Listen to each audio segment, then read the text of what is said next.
Harry Potter and the Half-Blood Prince, Chapter 29, The Phoenix Lament.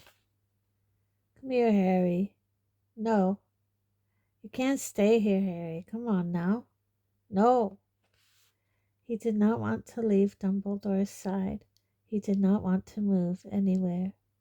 Hagrid's hand on his shoulder was trembling. Then another voice said, Harry, come on. A much smaller and warmer hand had enclosed his and was pulling him upwards. He obeyed its pressure without really thinking about it. Only as he walked blindly back through the crowd did he realize, from a trace of flowery scent on the air, that it was Ginny who was leading him back into the castle. Incomprehensible voices battered him. Sobs and shouts and wails stabbed the night. But Harry and Ginny walked on, back up the steps into the entrance hall. Faces swam on the edges of Harry's vision. People were peering at him, whispering, wondering, and Gryffindor rubies glistened on the floor like drops of blood as they made their way towards the marble staircase. We're going to the hospital wing, said Ginny. Not hurt, said Harry. It's McGonagall's orders, said Ginny. Everyone's up there. Ron and Hermione and Lupin and everyone. Fear stirred in Harry's chest again. He had forgotten the inert figures he had left behind. Ginny, who else is dead? Don't worry, none of us. But the dark mark, Malfoy said he stepped over a body. He stepped over Bill, but it's all right. He's alive. There was something in her voice, however, that Harry knew boded ill. Are you sure? Of course I'm sure. He's a bit of a mess, that's all. Greyback attacked him. Madame Pomfrey says he won't look the same anymore. Ginny's voice trembled a little. We don't really know what the after effects will be. I mean, Greyback being a werewolf, but not transformed at the time. But the others, there were other bodies on the ground. Neville's in the hospital wing, but Madame Pomfrey thinks he'll make a full recovery, and Professor Flitwick was knocked out, but he's all right, just a bit shaky. He insisted on going off to look after the Ravenclaws. And the Death Eater's dead. He got hit by a killing curse the huge blonde one was firing off everywhere. Harry, if we hadn't had your Felix potion, I think we'd all have been killed. But everything seemed to just miss us. They had reached the hospital wing. Pushing open the doors, Harry saw Neville lying, apparently asleep, in a bed near the door. Ron, Hermione, Luna, Tonks, and Lupin were gathered around another bed near the far end of the ward. At the sound of the doors opening, they all looked up. Hermione ran to Harry and hugged him. Lupin moved forward too, looking anxious. Are you all right, Harry? I'm fine. How's Bill? Nobody answered. Harry looked over Hermione's shoulder and saw an unrecognizable face lying on Bill's pillow, so badly slashed and ripped that he looked grotesque. Madame Pomfrey was dabbing at his wounds with some harsh-smelling green ointment. Harry remembered how Snape had mended Malfoy's Sectum Sempra wound so easily with his wand. Can't you fix them with a charm or something? He asked the matron. No charm will work on these, said Madame Pomfrey. I've tried everything I know, but there's no cure for wolf bites. But he wasn't bitten at the full moon, said Ron, who was gazing down into his brother's face as though he could somehow force him to mend just by staring. Greyback hadn't transformed, so surely Bill won't be a real... He looked uncertainly at Lupin. No, I don't think that Bill will be a true werewolf, said Lupin, but that does not mean there won't be some contamination. Those are cursed wounds. They're unlikely ever to heal fully, and Bill might have some wolfish characteristics from now on. Dumbledore might know something that'd work, though, Ron said. Where is he? Bill fought those maniacs on Dumbledore's orders. Dumbledore owes him. He can't leave him in this state. Ron, Dumbledore is dead, said Ginny. No. Lupin looked wildly from Ginny to Harry, as though hoping the latter might contradict her. But when Harry did not, Lupin collapsed into a chair beside Bill's bed, his hands over his face. Harry had never seen Lupin lose control before. He felt as though he was intruding upon something private, indecent. He turned away and caught Ron's eye instead, exchanging in silence a look that confirmed what Ginny had said. How did he die? Whispered Tonks. How did it happen? Snape killed him, said Harry. I was there. I saw it. We arrived back on the astronomy tower because that's where the mark was. Dumbledore was ill. He was weak, but I think he realized it was a trap when we heard footsteps running up the stairs. He immobilized me. I couldn't do anything. I was under the invisibility cloak, and then Malfoy came through the door and disarmed him. Hermione clapped her hands to her mouth, and Ron groaned. Luna's mouth trembled. More Death Eaters arrived, and then Snape. And Snape did it. The Avada Kedavra. Harry couldn't go on. Madame Pomfrey burst into tears. Nobody paid her any attention except Ginny, who whispered, Shh, listen. Gulping, Madame Pomfrey pressed her fingers to her mouth, her eyes wide. Somewhere out in the darkness, a phoenix was singing in a way Harry had never heard before, a stricken lament of terrible beauty. And Harry felt, as he had felt about Phoenix song before, that the music was inside him, not without. It was his own grief turned magically to song that echoed across the grounds and through the castle windows. How long they all stood there listening he did not know, nor why it seemed to ease their pain a little to listen to the sound of their mourning. But it felt like a long time later that the hospital door opened again and Professor McGonagall entered the ward. Like all the rest, she bore marks of the recent battle. There were grazes on her face and her robes were ripped. Molly and Arthur are on their way, she said, and the spell of the music was broken. Everyone roused themselves as though coming out of trances, turning again to look at Bill or else to rub their own eyes, shake their heads. Harry, what happened? According to Hagrid, you were with Professor Dumbledore when it happened. He says Professor Snape was involved in some... Snape killed Dumbledore, said Harry. She stared at him for a moment, then swayed alarmingly. Madame Pomfrey, who seemed to have pulled herself together, ran forward, conjuring a chair from thin air, which she pushed under McGonagall. Snape, repeated McGonagall faintly, falling into the chair. We all wondered, but he trusted, always. Snape. I can't believe it. Snape was a highly accomplished occlumens, said Lupin, his voice uncharacteristically harsh. We always knew that. But Dumbledore swore he was on our side, whispered Tonks. I always thought Dumbledore must know something about Snape that we didn't. He always hinted that he had an ironclad reason for trusting Snape, muttered Professor McGonagall, now dabbing at the corners of her leaking eyes with the tartan-edged handkerchief. I mean, with Snape's history, of course people were bound to wonder, but Dumbledore told me explicitly that Snape's repentance was absolutely genuine. Wouldn't hear a word against him. I'd love to know what Snape told him to convince him, said Tonks. I know, said Harry, and they all turned to stare at him.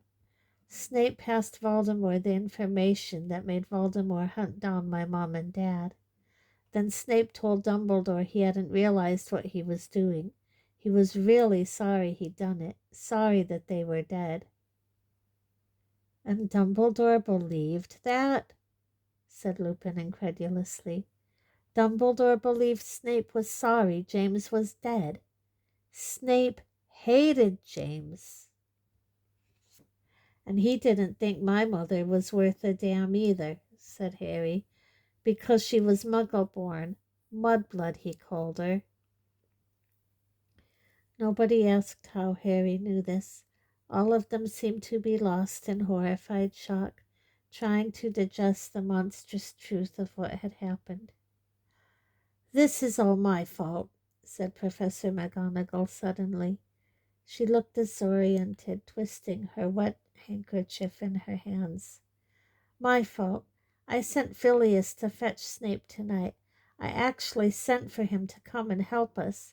If I hadn't alerted Snape to what was going on, he might never have joined forces with the Death Eaters. I don't think he knew they were there before Phileas told him. I don't think he knew they were coming." "It isn't your fault, Minerva," said Lupin firmly. "We all wanted more help. We were glad to think Snape was on his way." "So when he arrived at the fight, he joined in on the Death Eater's side?"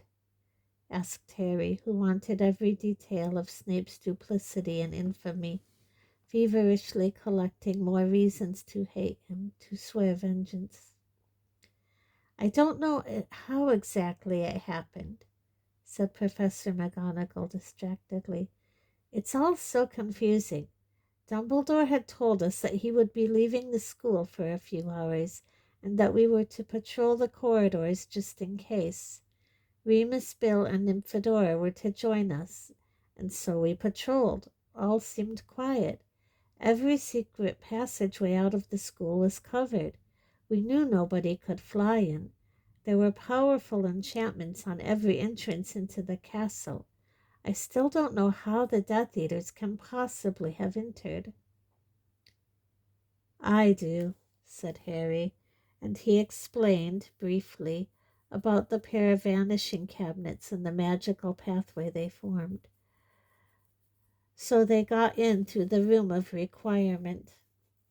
Almost against his will, he glanced from Ron to Hermione, both of whom looked devastated. "I messed up, Harry," said Ron bleakly. "We did like you told us. We checked the Marauder's map and we couldn't see Malfoy on it. So we thought he must be in the room of requirement. So me, Ginny, and Neville went to keep watch on it. But Malfoy got past us." "He came out of the room about an hour after we started keeping watch," said Ginny. "He was on his own, clutching that awful shriveled arm."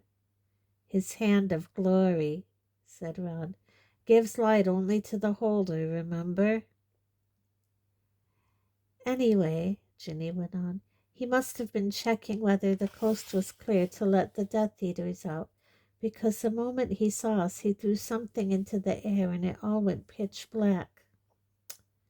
"Peruvian instant darkness powder," said Ron bitterly. "Fred and George's.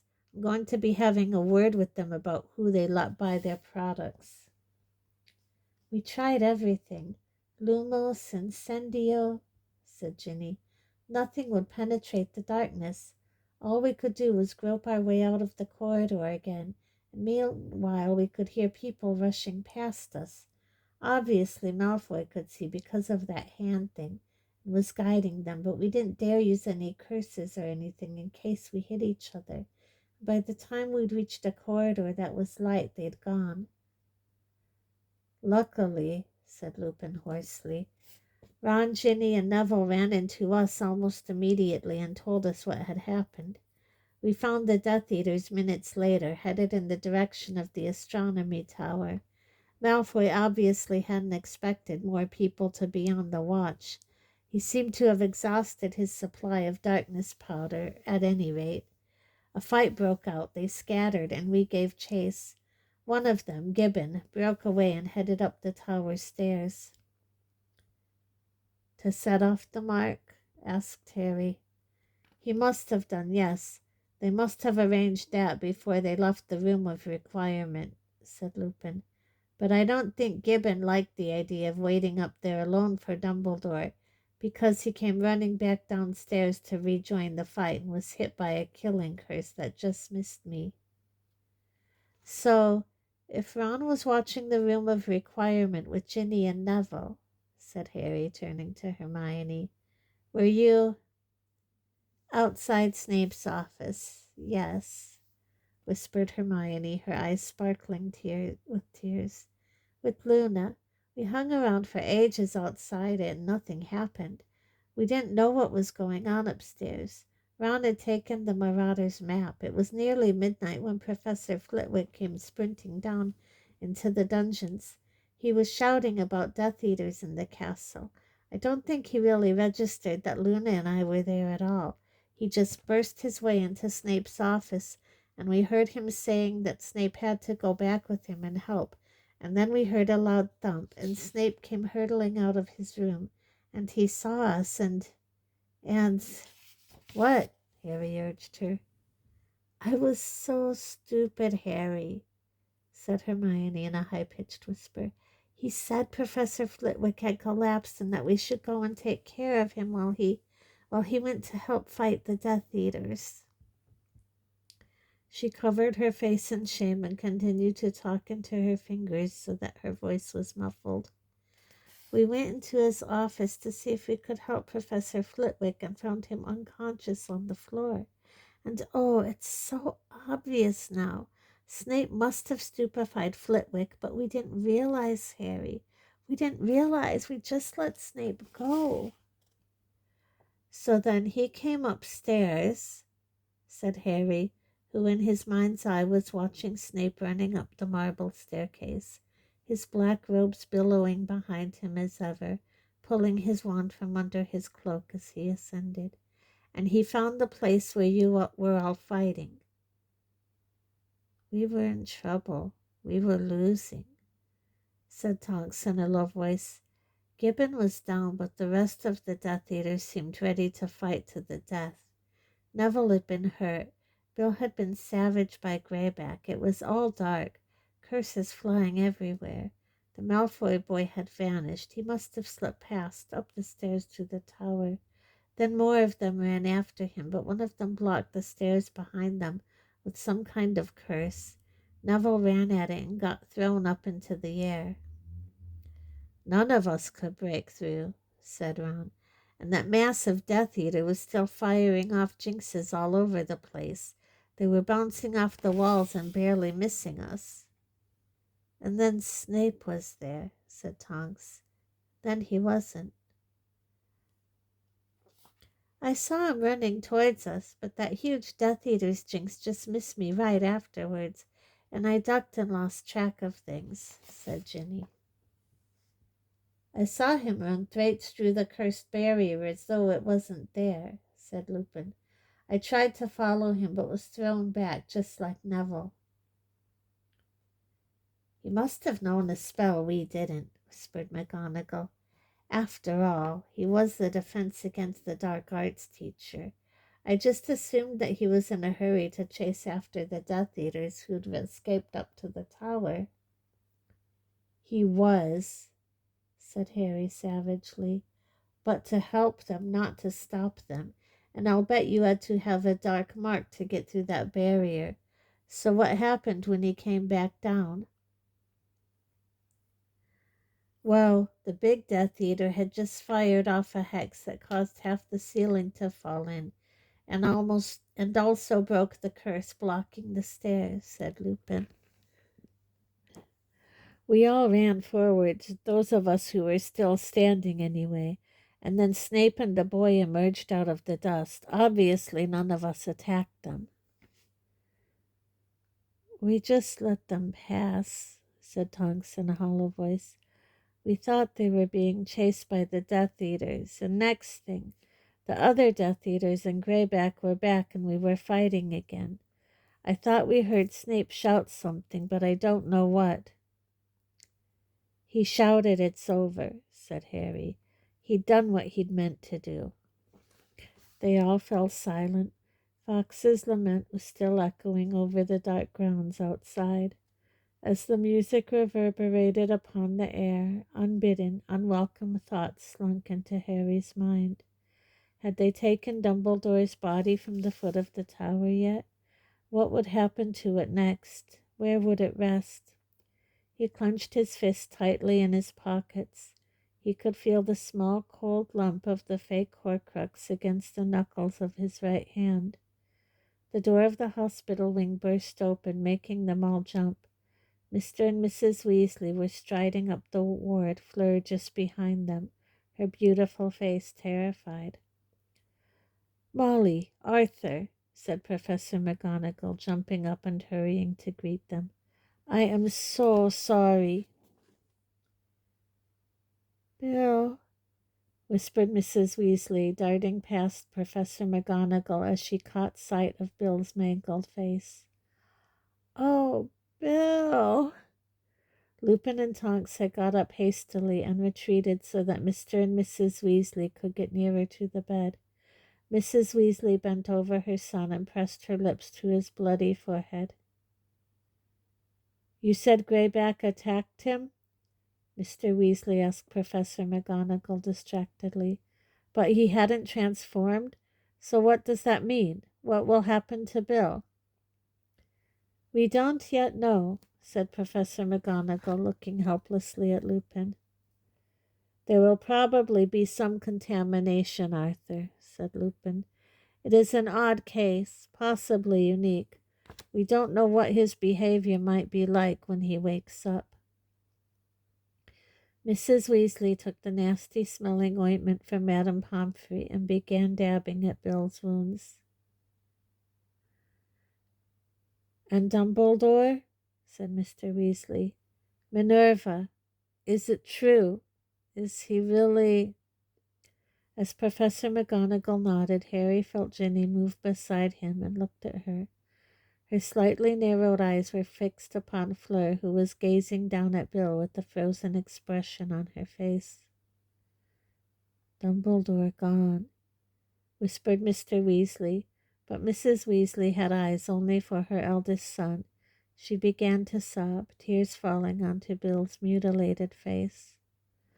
"Of course, it doesn't matter how he looks. It's not really important, but he was a very handsome little boy, always very handsome, and he was going to be married." "And what do you mean by that?" said Fleur suddenly and loudly. "What do you mean he was going to be married?" Mrs. Weasley raised her tear-stained face, looking startled. "Well, only that—" "You think Bill will not wish to marry me any more?"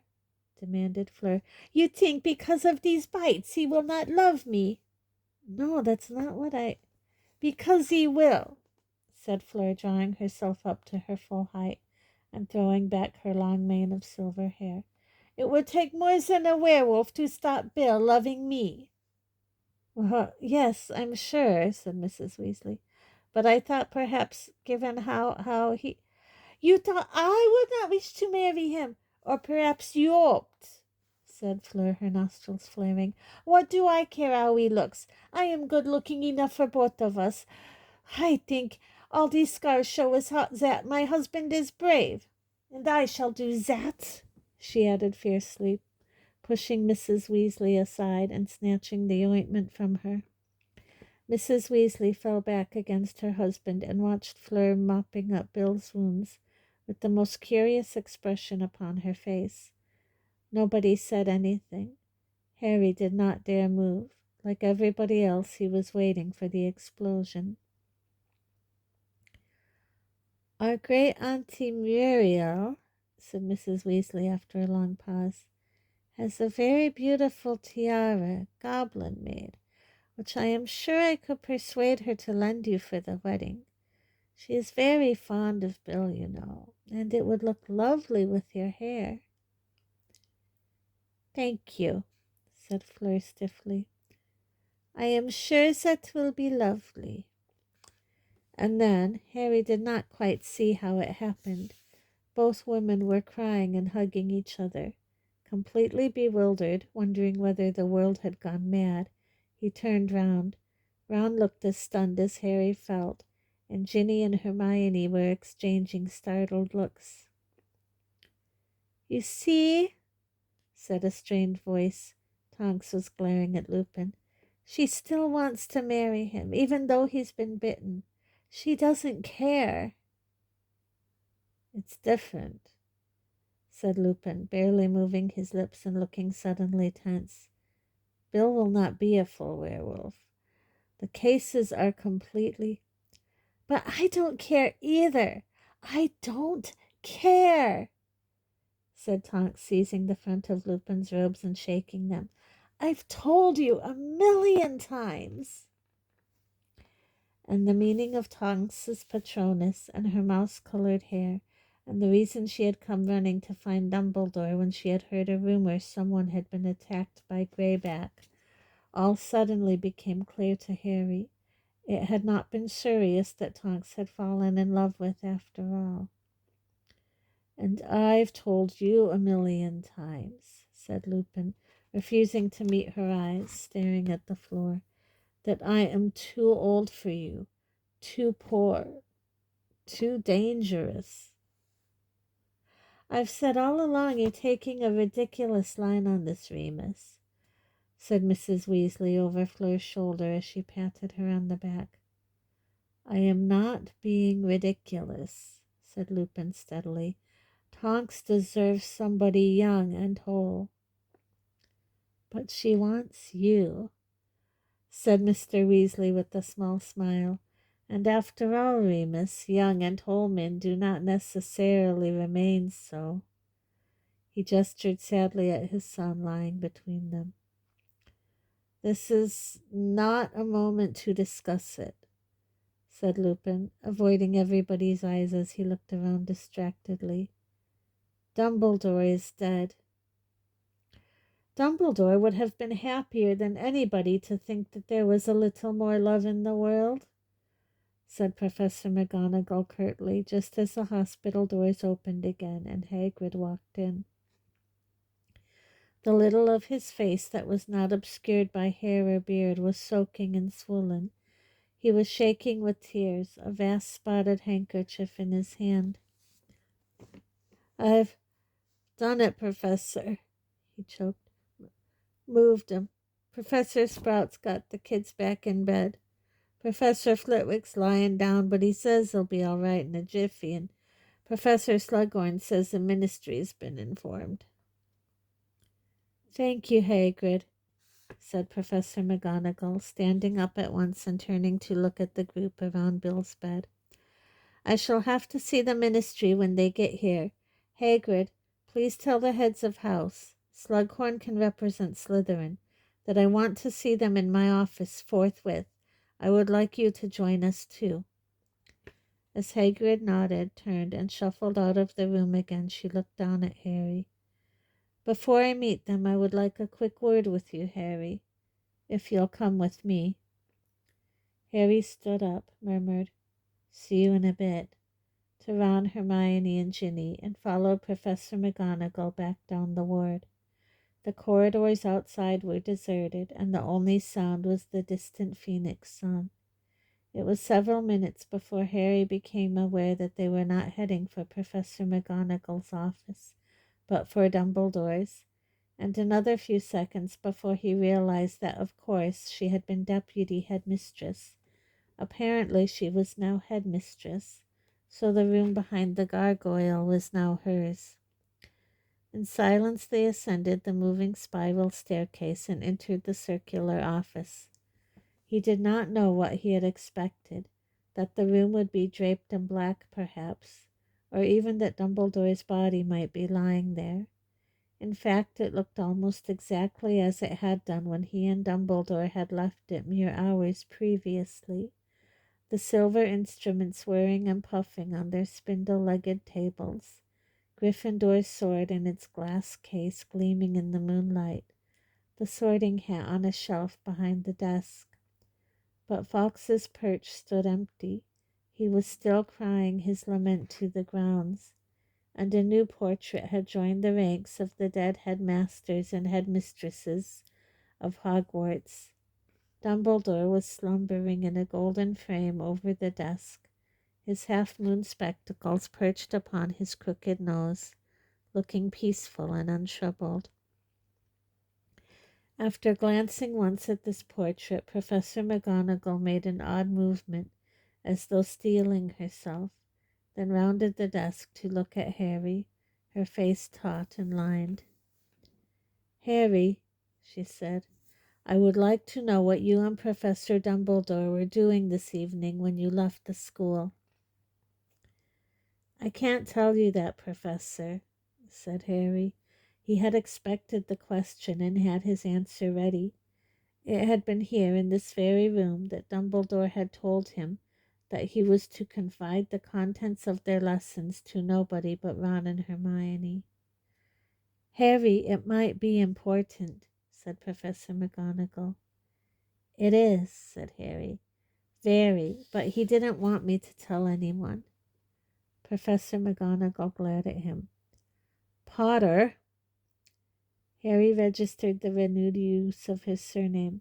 "In the light of Professor Dumbledore's death, I think you must see that the situation has changed somewhat."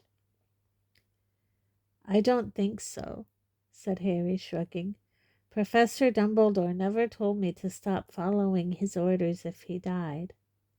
But there's one thing you should know before the ministry gets here, though. Madame Rosmerta's under the Imperious Curse. She was helping Malfoy and the Death Eaters. That's how the necklace and the poisoned mead." "Rosmerta?" said Professor McGonagall incredulously. But before she could go on, there was a knock on the door behind them, and Professors Sprout, Flitwick, and Slughorn traipsed into the room, followed by Hagrid, who was still weeping copiously, his huge frame trembling with grief. "Snape!" ejaculated Slughorn, who looked the most shaken, pale, and sweating. "Snape! I taught him. I thought I knew him." But before any of them could respond to this, a sharp voice spoke from high on the wall. A sallow-faced wizard with short black fringe had just walked back into his empty canvas. "Minerva, the minister, will be here within seconds. He has just disapparated from the ministry." "Thank you, Everard," said Professor McGonagall, and she turned quickly to her teachers. "I want to talk about what happens to Hogwarts before he gets here," she said quickly. "Personally, I am not convinced that the school should reopen next year. The death of the headmaster at the hands of one of our colleagues is a terrible stain upon Hogwarts history. It is horrible." "I'm sure that Dumbledore would have wanted the school to remain open," said Professor Sprout. "I feel that if a single pupil wants to come, then the school ought to remain open for that pupil." "But will we have a single pupil after this?" said Slughorn, now dabbing his sweating brow with the silken handkerchief. "Parents will want to keep their children at home, and I can't say I blame them. Personally, I don't think we're in more danger at Hogwarts than we are anywhere else, but you can't expect mothers to think like that. They'll want to keep their families together. It's only natural." "I agree," said Professor McGonagall. "And in any case, it is not true to say that Dumbledore never envisaged a situation in which Hogwarts might close. When the Chamber of Secrets reopened, he considered the closure of the school. And I must say that Professor Dumbledore's murder is more disturbing to me than the idea of Slytherin's monster living undetected in the bowels of the castle." "We must consult the governors," said Professor Flitwick in his squeaky little voice. He had a large bruise on his forehead, but seemed otherwise unscathed by his collapse in Snape's office. "We must follow the established procedures. A decision should not be made hastily." Hagrid, you haven't heard anything, said Professor McGonagall. What are your views? Ought Hogwarts to remain open? Hagrid, who had been weeping silently into his large spotted handkerchief throughout this conversation, now raised puffy red eyes and croaked, I don't know, Professor. That's for the heads of house and the headmistress to decide. Professor Dumbledore always valued your views, said Professor McGonagall kindly, and so do I. Well, I'm staying, said Hagrid, fat tears still leaking out of the corners of his eyes and trickling down into his tangled beard. It's me home. It's been me home since I was 13. And if there's kids who want me to teach 'em, I'll do it, but I don't know. Hogwarts without Dumbledore. He gulped and disappeared behind his handkerchief once more, and there was silence. Very well, said Professor McGonagall, looking out of the window at the grounds, checking to see whether the minister was yet approaching. Then I must agree with Phileas that the right thing to do is to consult the governors, who will take the final decision. Now, as to getting students home, there's an argument for doing it sooner rather than later. We could arrange for the Hogwarts Express to come tomorrow if necessary. What about Dumbledore's funeral? Said Harry, speaking at last. Well, said Professor McGonagall, losing a little of her briskness as her voice shook, I know that it was Dumbledore's wish to be laid to rest here at Hogwarts. Then that's what'll happen, isn't it? Said Harry fiercely. If the ministry thinks it's appropriate, said Professor McGonagall, no other headmaster or headmistress has ever been. No other headmaster or headmistress ever gave more to this school, growled Hagrid. Hogwarts should be Dumbledore's final resting place, said Professor Flitwick. Absolutely, said Professor Sprout. And in that case, said Harry, you shouldn't send the students home until the funeral's over. They'll want to say... The last word caught in his throat, but Professor Sprout completed the sentence for him. Goodbye. Well said, squeaked Professor Flitwick. Well said indeed. Our students should pay tribute. It is fitting. We can arrange transport home afterwards. Seconded, barked Professor Sprout. I suppose, yes, said Slughorn in a rather agitated voice, while Hagrid let out a strangled sob of assent. He's coming, said Professor McGonagall suddenly, gazing down into the grounds. The minister, and by the looks of it, he's brought a delegation. Can I leave, Professor? Said Harry at once.